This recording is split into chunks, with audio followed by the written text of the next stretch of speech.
In der vergangenen Woche bin ich 40 Jahre alt geworden. Ich bin sehr dankbar, dass ich den runden Geburtstag im Kreis von meinen Freunden und meiner Familie feiern konnte. Und heute, nach dieser Festpredigt, am anschliessenden Apero mit der Kirchenfamilie, mit euch anstoßen. Der Titel vom Gottesdienst lautet 40 Tage, 40 Jahre. In der Bibel taucht eben beides sehr häufig auf, sowohl 40 Tage als auch 40 Jahre. Heute schauen wir zusammen die Bedeutung von der Zahl 40 in der Bibel anschauen, sowohl im Alten als auch im Neuen Testament. Wieso? Mit dieser Zahlensymbolik kommt eine zusätzliche Ebene zu der wörtlichen Bedeutung dazu, wie wir werden sehen. Die erste Stelle, an der in der Bibel die Zahl 40 auftaucht, ist im ersten Buch Mose, in dieser Geschichte der Sintflut. Dort hat Gott zum Noah geredet, denn noch 7 Tage, dann lasse ich auf die Erde regnen 40 Tage und 40 Nächte lang und lösche von der Fläche des Erdbodens alles Bestehende aus, das ich gemacht habe. Und so ist es auch passiert und der Regen fiel auf die Erde 40 Tage und 40 Nächte lang. Die erste Bedeutung von dieser Zahl 40 bezieht sich also auf das Gericht von Gott über unsere menschliche Schuld. Das finde ich auch das Starke an der Bibel, dass sie klar sagt, was unser eigentliches Problem ist, nämlich ein geistliches Problem, unsere fehlende oder gestörte Beziehung zu Gott. Und Jesus hat uns ermöglicht, dass wir wieder mit Gott in Verbindung treten können. Eine ähnliche Situation sehen wir auch im Jona-Buch. Die heidnische Stadt Ninive, die wir hier drauf sehen, auf dem Bild, war sehr eine grosse Stadt, voller Unrecht und Gewalttat. Die haben alle anderen Menschen unterdrückt, ihnen Böses und Leid angetan. Gott hat beschlossen, seinen Prophet Jona zu schicken, um sie zu warnen und damit sie umkehren. Und Jona begann, in die Stadt Ninive hineinzugehen, 1 Tagereise weit. Und er rief und sprach, noch 40 Tage und Ninive ist zerstört. Die Zahl 40 steht damit auch für eine Zeit von der Umkehr zu Gott. Weil Gott hat dieser gewalttätigen Stadt Ninive zwar ihren Untergang und ihre Vernichtung angedroht, aber weil dann die Bewohnerinnen und Bewohner zu Gott umgekehrt sind, hat Gott Gnade geschenkt, hat die Stadt nochmal verschont.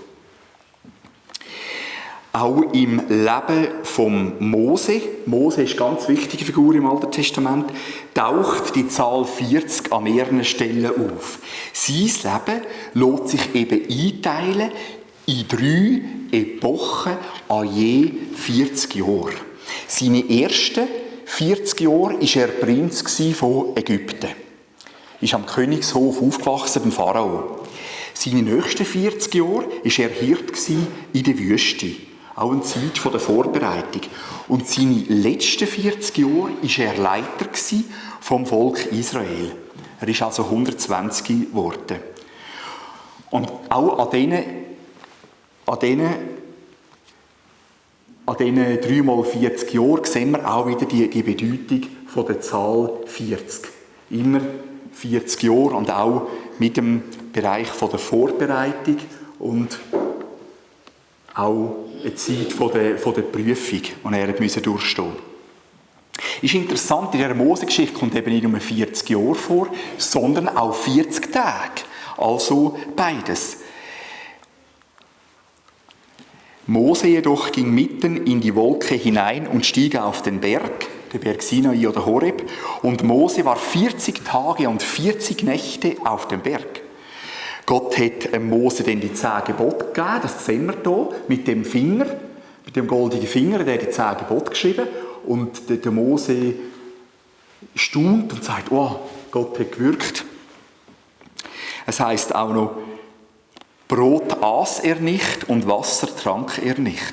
Also der Mose hat 40 Tage lang gefastet auf dem Berg Sinai. Und das ist auch die Überleitung zum Neuen Testament, wo, ähnlich wie der Mose, eben Jesus 40 Tage lang und 40 Nächte gefastet hat. In der Wüste. Und auch er hat sich vorbereitet. Dann wurde Jesus von dem Geist, also vom Heiligen Geist, in die Wüste hinaufgeführt, um von dem Teufel versucht zu werden. Und als er 40 Tage und 40 Nächte gefastet hatte, hungerte ihn schließlich. Also hat Jesus Hunger gehabt.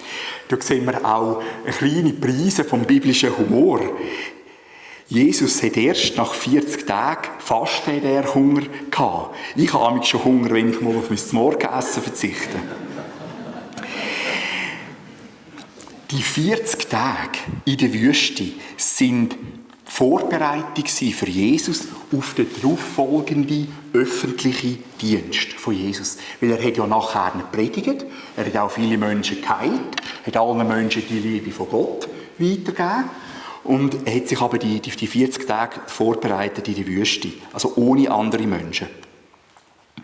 Auch für uns ist wichtig, dass wir uns täglich Zeit nehmen, alleine für Gott. Es ist alles gut, zusammen Gottesdienst feiern, Hauskreis besuchen, einen Gospelchor singen, sich engagieren in der Kirchengemeinde, aber dass wir uns auch ganz persönlich für Gott Zeit nehmen. Und das sehen wir sowohl im Alten Testament bei Mose als auch im Neuen Testament bei Jesus, dass sie das so auch gemacht haben. Ich mache es amigs so, dass ich teilweise meiner Frau Christina ein Kapitel vorlese aus der Bibel am Morgen und wir dann zusammen beten, die verschiedenen Termine, die wir haben am Tag mit Gott besprechen, anlegen. Und manchmal mache ich das auch für mich ganz alleine. An der vergangenen Kirchengemeindeversammlung hat jemand aufgehebt und gesagt, dass er wird fasten, also die Person wird fasten für unsere neue Kirchenpflege. Und ich habe im Nachhinein nachgefragt und habe gesagt, ja, ich habe noch ein paar Tipps und Tricks wegen Fasten. Und dann hat die Person gemeint, dass sie einfach aufs Mittagessen verzichten, um mehr Zeit zu haben für das Gebet zu Gott und das Bibelstudium. Und das ist auch eine ganz gute Art, wie wir fasten können, auch unkompliziert, dass wir einfach Wasser trinken am Mittag und so eigentlich das Fasten können in unseren Alltag einbauen. Wenn jetzt jemand pensioniert ist, ist es sicher ratsam, wenn man zuerst mit dem Arzt abklärt, ob das auch okay ist vom Fasten her. Aber wenn man noch nicht pensioniert ist, denke ich, sollte das sicher möglich sein, auch, dass man einfach mehr trinken. Ein Freund von mir macht es so, dass er einfach Fruchtsäfte trinken und dass er sagt, das ist sein Halbfasten. Also dass er einfach auf feste Nahrung verzichtet und dafür Fruchtsäfte nehmen. Ich habe gedacht, oh, kann ich das so sagen, die Zahl 40, weil es ist teilweise ein bisschen, ernste Themen, ernste Bedeutung, aber auch viele positive Bedeutungen.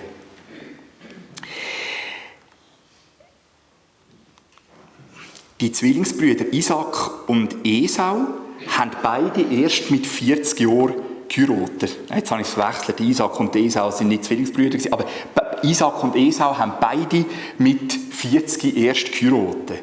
Und das war für die damalige Zeit eigentlich recht spät gewesen, aber sie haben eigentlich mit 40 erst ihre Familie gegründet. Und ich kann sagen, auch dort steht die Zahl 40 dafür, dass sie eine Vorbereitung gebraucht haben. Dass sie zuerst vorher arbeiten, alles vorbereiten und erst nachher haben sie können heiraten. Da habe ich noch ein Bild mitgenommen, wie sie sich kennenlernen und nachher heiraten. Eben die Zahl 40 kann auch sehr positiv gebraucht werden. Bei ein paar guten Herrscherinnen und Herrschern steht ausdrücklich, dass sie 40 Jahre lang geherrscht haben über Israel. Damit steht die Zahl 40 für eine ganze Generation und auch für die Vollendung. Also steht für eine runde Sache, würden wir sagen, auf Deutsch. Dass sie eine ganze Generation haben dürfen prägen. Ich habe bewusst geschrieben, 40 Jahre überwiegend positive Herrschaft. Ich komme nachher noch zu dem. Der Richter Othniel das war der erste Richter. Dann die Richterin Deborah und ihr Feldherr Barak. Das waren zusammen ein Team. Dann der Richter Gideon, hat auch 40 Jahre geherrscht. Dann der König Saul, der König David, der König Salomo und der König Joasch. Ich habe den König Salomo vergessen, aber König David, Salomo und Joasch. Beim König Saul habe ich ein trauriges Smiley angefügt, weil er eigentlich immer ein schlechterer König geworden ist und trotzdem 40 Jahre lang regiert hat. Auch die anderen Herrscher sind nicht perfekt gewesen, sondern ganz normale Menschen mit ihren Stärken und Schwächen. Hier habe ich noch ein lustiges Bild von der Richterin Deborah und ihrem Feldherr Barak. Sie sind nicht miteinander verheiratet gewesen, sondern sind einfach Kollegen gewesen und ein super Team, das sich perfekt ergänzt hat.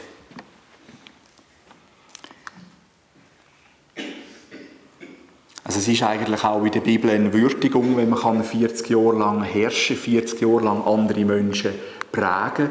Und es steht eben die Zahl 40 in dem Zusammenhang für Vollendung. Kann man eigentlich sagen, dass sie es eigentlich gut gemacht haben. Sie sind ganz normale Menschen gewesen und das soll auch uns motivieren. Auch wir sind ganz normale Menschen, wir haben Stärken und Schwächen, aber Gott lädt uns ein, dass wir uns engagieren in seinem Reich. Und wenn uns mal ein Fehler passiert, wenn wir mal uns verrennen oder wir sind zögerlich oder vielleicht ein bisschen übermütig, wir dürfen jederzeit zu Gott umkehren und sagen, schau, ich habe einen Fehler gemacht. Und in der Bibel sehen wir immer, also natürlich mit Ausnahme von Jesus, sehen wir unperfekte Menschen, aber wo wieder zu Gott umkehren. Und mir ist wichtig, die Personen, die sind nicht irgendwie sozusagen Halbgötter gewesen, die alles richtig gemacht haben. Aber trotzdem, und das ist für uns so eine Ermutigung, trotzdem tut Gott das würdigen und sagen, sie dürfen 40 Jahre lang herrschen. Und ich denke, wir können auch die Geschichten lesen im Alten Testament, was die gemacht haben, auch welchen Charakter das sie hatten und dürfen von ihnen lernen. Von ganz normalen Menschen, die Gott gebraucht hat in seinem Reich. Frauen und Männer. Ich habe das wirklich heute Morgen nachgeschaut. Es ist ja so, dass nur bei der Richterin Deborah steht, dass sie Richterin war und beim Barak nicht. Es steht nicht, dass er Richter war. Er war der Feldherr. Das habe ich wirklich noch einmal nachgeschaut. Und das finde ich auch interessant. Die Bibel sagt einfach so, die Richterin Deborah, ich meine, es war irgendwie 1200 Jahre vor Christus gewesen, also etwa 3200 Jahre her, oder? Und es steht einfach so, oder? Ich finde das irgendwie interessant, oder? Dass man einfach so kann, sich ergänzen und ein Team sein. Dann zu der heutigen Auffahrt. In dieser Lesung, die wir vorher gehört haben, ist es darum gegangen, dass Jesus 40 Tage lang zwischen seiner Auferstehung und seiner Auffahrt seinen Jüngerinnen und Jüngern nochmal erschienen ist und mit ihnen geredet hat. Auch hier steht die Zahl 40 für Vollendung von seinem irdischen Auftrag. Auch für den Abschluss und den Neuanfang, weil er dann 10 Tage später mit dem Kommen vom Heiligen Geist Pfingsten stattgefunden hat. Die Zahl 40 hat also in der Bibel ganz unterschiedliche Bedeutungen, die ich hier vorne an Kirchenwand Lüttwil angeschlagen habe. Gericht, Umkehr, Vorbereitung, Reinigung, Neuanfang, Vollendung. Dabei habe ich versucht, eine Reihenfolge hineinzubringen. Vom Gericht zu der Vollendung. Mit diesen wichtigen Zwischenschritten, Umkehr zu Gott, Vorbereitung, Reinigung, Neuanfang. Gott lädt auch uns ein, dass wir heute bewusst zu Jesus umkehren, auch wenn wir vielleicht eine Zeit lang die Verbindung zu ihm verloren haben. Unser Leben dauert 70, vielleicht sogar 80 Jahre, mahnt uns der Mose in einem Psalm. Ich habe extra nachgeschaut, die durchschnittliche Lebenserwartung für einen Mann in der Schweiz beträgt 82,1 Jahre. Also kann ich schon in einem Jahr ein Halbzeitfest feiern, so Gott will und ich lebe. Dank der modernen Medizin und Gottes Gnade sind es manchmal noch ein paar Bonusjahre, dass wir noch ein bisschen länger als 82 leben können. Doch wir Menschen sind und bleiben sterblich. Dank Jesus haben wir die begründete Hoffnung, dass es nach unserem irdischen Tod weitergehen darf. Dass wir weiterleben in der Gegenwart von Gott, im Himmel, in der Ewigkeit, in der ewigen Herrlichkeit. Weil Gott unsere Schuld getragen hat und sie vergeben hat, wenn wir das Geschenk annehmen. Jesus ist uns vorausgegangen in die Ewigkeit, ist uns vorausgegangen in die Gegenwart von Gott Vater. Wegen dem wird auch unser irdischer Tod muss bei uns nicht mehr Angst auslösen oder Macht über uns haben, sondern es verliert teilweise auch die Macht über uns. Das prägt jetzt schon unser Leben positiv. Es macht uns mutig und fröhlich. Wenn ich auf meine vergangenen 40 Jahre zurückschaue, dann würde ich mir folgenden Tipp geben. Gib deine Sorgen täglich Jesus im Gebet ab und vertraue Jesus. Er ist treu. Er hat seinen Auftrag auf dieser Welt erfüllt und er wird auch dir helfen, dass du deinen Auftrag treu kannst erfüllen, dass dein Leben gelingt. Hier vorne sehen wir meine Lieblingsegelfigur. Jesus, wie er auf einer Wolke zu Gott Vater aufgeht, eine Auffahrt. Wir schauen auf Jesus. Er befähigt uns für unseren Dienst von der Liebe und auch für unseren Dienst von der Versöhnung im Kreis von unserer Familie, im Kreis von unseren Freunden und im Kreis von unseren Arbeitskollegen und Bekannten. Ihr Menschen von Leutwil, Dürrenesch und der Region, was steht ihr und seht hinauf zum Himmel?